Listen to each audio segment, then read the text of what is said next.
everybody, it's me, Shaw360. Happy New Year! I'm still not feeling the best, but I have a haul and it is burning a hole in my heart to show this to you, so I'm just going to release all the feels on you right now, starting with the best Christmas card I have ever received. And the reason why is because this was a custom-made Christmas card that came from Pamela M here on YouTube. Pamela M has a brilliant channel if you're a YG stan, and you just find it by typing in Pamela M, but she does unboxings of so much Big Bang stuff, but she also does winter. She hasn't really done much 2NE1 on the channel, but she's done Icon. Like, she just really does a lot of YG stuff. So if you love YG, I think you will love her channel if you're not already subbed to it. But we've kind of had a little back and forth this year, and I sent her a Christmas card, which was nothing compared to what she sent me, but she sent me this, which she made herself. It's amazing. Look at the quality. And then on the back, it's got the little Santa Minho.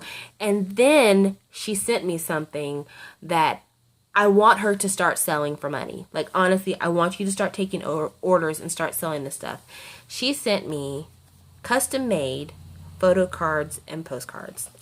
She made these, guys. Is that not brilliant? I cannot believe she made these. But here's the front. Here is the back. Isn't that beautiful? Like, isn't that amazing that she made this? Front and the back. Front and the back. Front and the back. She made me two of these, so I have two of them right here. There you go. And then the postcard she sent me, this postcard right here. Here is the front. Here is the back. And then the piece de resistance. Ah, it's me! Well, I mean, it's not really me, but it's my channel icon. And look what she put on the top. Madam Choi. Isn't that amazing? I love it so much. I love it so much. So thank you, Pamela M.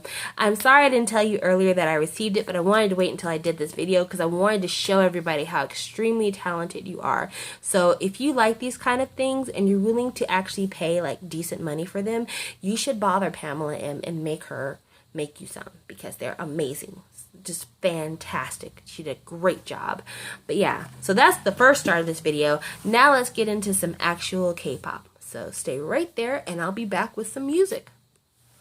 So the first music I'm going to show you is this. It's Boys B by 17. Now, I've had this copy of Boys B for a minute. I've been listening to it and listening to it and listening to it, because I feel like 17 is one of those groups that you really have to listen to over and over to get it. Like, the first time I heard Monse, I'll be honest with you, I was just overwhelmed. Like, there were just so many kids and so much going on, and I couldn't follow the storyline. It was just too much for me. So then I started hearing the song kind of in other people's videos, and it started kind of to earworm its way into my brain. So I went ahead and I picked up this album because I like this photo book better than that one. And I was impressed with the album. I will say I'm not the biggest fan of the song OMG for personal reasons. However, the rest of the album I thought was done really well. I think they give their group a really good mix in terms of the rapping songs versus the singing songs, which is not always present in other groups. So I thought that was really great. And I love how they have a distinct pop version of hip-hop music in their group. Because hip-hop music is kind of becoming the thing in Korea, but if you're not into like just straight up hip hop, like if BTS is as hard as you go and you need something a little bit lighter, I think 17 is the perfect group for you because they keep it lighthearted, they keep it fun, and I really like that. So I got this one at first and I was okay with it. Like, I was happy with it. And then it started to niggle in the back of my mind, I've got to get that pink copy. And not because I needed the pink copy for, you know, photo book reasons, but because I only got half of the map. I needed the rest of the map. I don't know why, but it just bugged the crap out of me that I only had one side of the map. And it so happened that Skylar Mize here on YouTube, check out his channel, had the other half of the map and was willing to trade this album with me for my A-Lee Vivid album. And I really wasn't that attached to Vivid, so I'm like, yeah, let's do this. I'm really glad I did. I think that they are wonderful versions of each other. After having them together, they're really fine bookends, and I think this was a good switch up in the style for 17. Definitely vast improvement in packaging from 17 karat, like night and fucking day. So I'm really glad I have these, and I was really glad I had an opportunity to trade with Skylar. That was a lot of fun, so thank you, Skylar. You're a really cool dude, and I wish you much luck with your channel. I will have a link down below to Skylar's channel if you want to check him out.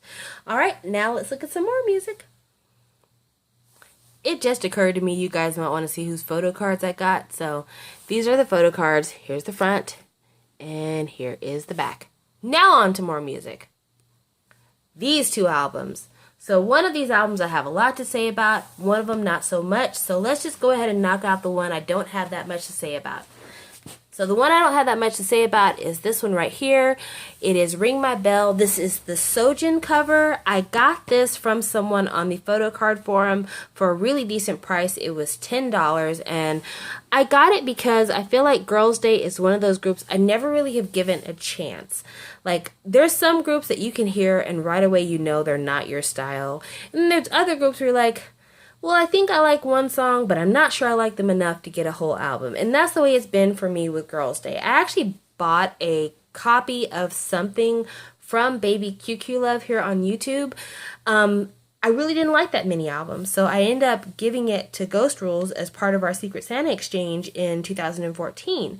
And since then, I haven't really been interested in picking up anything else from Girls' Day, even though it seemed like everyone and their grandmother bought Darling. But then this came out, and while I wasn't a big fan of Ring My Bell, I was very curious about this album because from what I heard, it was like a compilation of all their past stuff, and I think that's a great way to get into a group that you maybe haven't paid a lot of attention to in the past. So I thought, this year, it's a new year, let me get past my bias and let's check them out. So I think this is a gorgeous album. Like, it looks really great. Song-wise, I've only listened to the first few songs, so full disclosure there, but I think I like them okay. Nothing's really standing out to me so far, but I will say that I know now why I don't like Ring My Bell, and I think it's because it's like 15 different songs happening all at once. Like, it is just shocking how like the tempo changes all the time, and it speeds up and slows down, and it's abrupt changes, and there's just a lot of noise going on in the background. But I think if that wasn't the lead single, if maybe it was the song right after that, I really probably could have got into this sooner. Here is the front cover. This is the back, and there's been so many unboxings, I'm not really going to go through it. But as you can see, it is gorgeous. It's really, really pretty. The only problem I have with this, and it's not even a problem I have, it's just something I didn't understand. Supposedly, all the member copies, each member had like a different icon they were supposed to be, and Sojin's icon is Madonna, and I don't know if it's just because of how long her hair is, or maybe the way it's styled, but I don't see Madonna. Like, I see more Shakira, I think, than anything, but yeah, I don't really get Madonna. I get Shakira during the She-Wolf era. That's what I'm getting here, but that was like the only thing that really I didn't understand, but other than that, I think it's gorgeous, and I can't wait to listen to more of it. Now, the album that I have a lot to say about is this album right here, FX's Four Walls. So, I know you're probably thinking, what took you so long to get it? K-Town for you. I ordered this at the same time that I ordered the BTS album, because I knew I was going to do that, because I really wasn't worried about whose cover I got, so I figured I'd just order them at the same time, and it took forever for me to get this album. Like, I ordered this one and the BTS albums on the 30th of November. They arrived on the 4th of January 2016. That long. Like, crazy long time to get it. But that's okay, because it is here now, and it is beautiful. The cover that I got the orange cover with Luna on the back, which is really pretty. And then the photo card I got is this photo card, which is Victoria. So there you go. And this album, I think, is one of the most well thought out albums that SM has done in a long time. I'm always saying how like SM throws their money at EXO, and you get some really great songs with them. But I've always thought that FX was the group that SM used to kind of like test out sounds to see if they'll work with everybody else.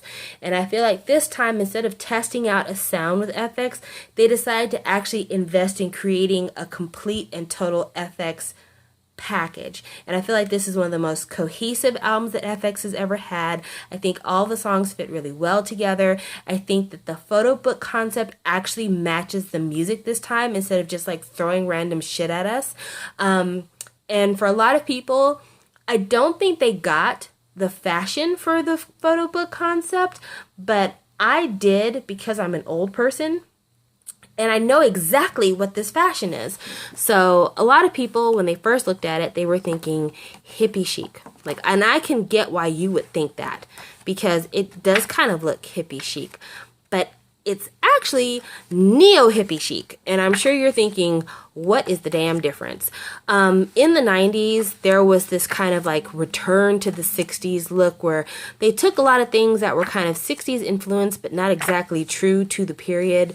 And it made a resurgence in fashion. And the kind of lead person to popularize this look was a group called D-Light, and they had a lead singer called Lady Miss Keir Kirby, who I was a big fan of at the time. And if you're not familiar with D-Light, their biggest hit was Groove Is in the Heart. So if you watch that video and you look at this photo book, it will all make sense. But they were like a really big 90s house music band. And I think that it's really cool that they took a concept from like a 90s house group and they put it for the photo book, because this album is kind of an ode to dance music. Dance music starting from the 70s, going all the way through today. There's stuff on here that sounds like CNC Music Factory from the 90s. There's stuff on here that sounds like it came from the 70s, and Stevie Wonder did the production on it. There's stuff on here that sounds like it was made last week by Calvin Harris.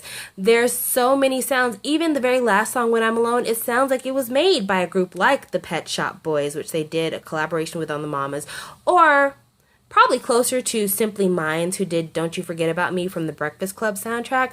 But I just think that this is the most, like I said, cohesive album they've done, and also the most accessible. I think sometimes with FX albums, if you don't really have a familiarity with the group, they're so experimental that it drives people away. But I think this one is a album that even the person who's new to FX could really appreciate musically. And I think that's a really big leap for them. I think it's kind of showing that SM is, ready to move forward in a big way with this group. And I think a lot of us, after Sully left, were afraid that maybe FX was going to be left behind because, I'm not going to lie, I always felt like SM favored Sully. From Lee Suman all the way down, I felt like they really loved Sully, and this was like her musical group. But now I think they're finally seeing that FX, over time and with the fan base, they've really earned a place as a signature standout group on their own. And I feel like this project is a culmination of all the karma points that they've earned over time. So I'm really, really glad to have this album, and I think everyone should buy it. Everyone should buy it. And had I had this album when I was doing my K-pop favorites tag, I would have talked about it then. But like I said in that video, I only talk about the albums that I own. So let me show you the last set of albums I'm going to be talking about in this video. So I think you guys already knew I was going to talk about this set of albums only because I happened to have mentioned it right before with FX. But I finally got BTS's In the Mood for Love Part 2. And I'm so glad it's here. You guys, it's been such a trial waiting for it. And everyone was doing unboxings. And I was like, me too, me too, me too. But no, because it wasn't here. And it got to the point that after a month of waiting, I went ahead and I ordered 2 more. And then these came in. So now I've got 2 brand new ones that are headed my way that I don't know what I'm going to do with them. I'm not going to do a giveaway because I just got through doing a giveaway for the odd albums, which everybody got their albums. But I probably will end up doing like a sale video or something. But yeah, finally came in. I'm so glad to have them in hand. I'm not going to do a big unboxing. I'm just going to talk about a little bit of difference between part 1 and part 2 packaging wise. And then I'm going to talk about one song on this album that I didn't know if anybody else felt this way about that song, but it was a big thing to me, so I thought I'd share. So obvious differences. first of all, the materials. So this is part 1, and this is my signed copy that I got from M-Wave. It's Rapmon signature. And I don't know if you could tell from looking at it, but it is paper with kind of an embossed print right here that's been laminated on the embossing, but the rest of it is just a matte paper. This is cute and all, but because it is a matte paper, it gets filthy. Mine was dirty like this the minute I got it. It was probably put in a stack of CDs at the M-Wave offices. So, I mean, I don't hold anything against it, but it just kind of sucks because it's dirty and I don't like that. And as you can see also, the way that the CD is tucked into the back sleeve, it deforms the album. So it's got that kind of CD print in it. Also, a thing that a lot of us really didn't like with this album was the notebook pages. A lot of us were like, what the hell is this for?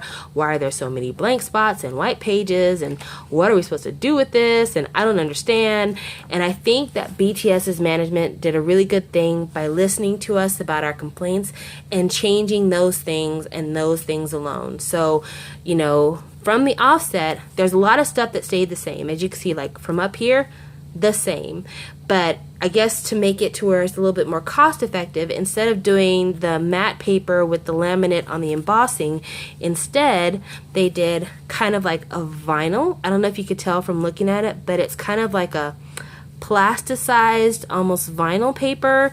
They did the smaller embossing, and then instead of laminating, they put paint over it, which was probably a lot cheaper of an option.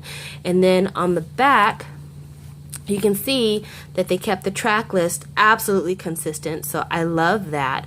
The only thing is that this one, you can see that the BTS right here is a little bit shiny. Right here it is not. And then inside the album, thank goodness, they didn't do a bunch of those blank pages. They kept you mostly with pictures, pictures, pictures, nice big colorful pictures, and I appreciate that a lot. So I have to give it to BTS. I've always said that each project gets better than the last one, and this is no exception. Like music wise, this project is better than the last one. The packaging for this one is better than the last one. Everything is better than the last one. But there is one thing on this album that bugs the snot out of me because I can't get over it. On the new album, this song right here, Outro, House of Cards. I don't know how many people have this problem because I'm way older than a lot of you, so my musical memory runs deep. There is a song that came out in the 90s by an artist called Jill Scott. The song was fairly popular in certain circles of the American public. The song was called He Loves Me. The very first time I heard the song House of Cards, I immediately thought of the Jill Scott song. So much so that to this day, after spending all December listening to this album, I cannot tell you how BTS sounds on that song. Like, I can be in the car listening to the song, all of a sudden I'll start singing the words to He Loves Me. I could be in the house playing the song on my boombox, all of a sudden He Loves Me, especially different every time. It keeps on going, and I have yet to actually hear this song. And I'm so annoyed because it's a mental block that I cannot break. But yes, if you have not ever heard the song He Loves Me by Jill Scott, just YouTube search, listen to it. The melody, if you can listen to the instrumental of House of Cards and then listen to the Jill Scott song, that's ideal. The melody's the same. The melody is the same, and because I've known the Jill Scott song for at least 15 years, it's really hard for me not to hear that when I hear this song. So that's kind of the only mental block I have, but other than that, it's a brilliant turn by BTS. All the attention they've got last year was totally worth it. They deserved it, and I'm really glad to see them continue to grow. At this point, I don't know what the next project can be. They've set the bar so high for themselves that I don't even know. I'm almost scared for them because there's a lot of pressure to put on yourself. And then, of course, photo cards. Actually, they're on the wrong copies here. I got this one with this one and this one and that one. But yeah, I got my bias Rapmon, and it's only the second time I've ever pulled a Rapmon card, and it's the first Korean Rapmon card I have ever pulled in an album. So that was the universe rewarding me for my patience. And then I got this Suga card, and this is the first time I've ever pulled Suga from any of my albums. Now, Suga's not a bias for me. I mean, I'm glad to get it, but it really doesn't make any difference because I got my bias, so I'm cool with it. But yeah, those are the cards I got. And then I want to end this video just saying thank you. I felt so loved by you all last year, and in my last video I did for my Kpop favorites tag, a lot of you just had really nice things to say to me, and I really appreciate it. I mean, you don't understand how much of a highlight you guys are for me. Your comments, they just really make me happy, and I think that that's something that a lot of people take for granted, is the power of words when they're positive. People talk a lot about like how negative words impact your psyche, and that's true. When people are being negative to you and they're talking badly to you, yelling at you, using terrible language towards you, it affects you deeply. But people also kind of, when they use good words or positive words, or when they say things that compliment a part of you that isn't based on like your looks or something, it really does make you feel better. So, you know, going into 2016, I'm definitely going to try, and I don't know if you will either, but I'm definitely going to try to leave as much positivity as I can out there. Not saying that I'm not going to have my ranting moments, because I'm gonna, because that's just me. And, you know, it is what it is. I'm way too honest to kind of bite my tongue on a lot of things, but I am definitely going to try with the people that are in my life and the people that I interact with here on YouTube. I am going to try to be as positive as I can, and I encourage you all to start surrounding yourselves with positivity. And if you can't be necessarily positive and like things are looking up for me, the world's a great place, just try to insert positive language into your everyday talk. Like when you can say something negative, really ask yourself, do I have to say something negative? Because if you don't have to, then, you know, try to find a positive spin on it. And I promise you, the more you start looking for positive areas, the easier it becomes to where you don't even have to look anymore. It becomes that first option. You will train it into being a habit for you, and it will change your life. I promise you. All right, you guys. Well, thank you for watching, and I will see you on the next video.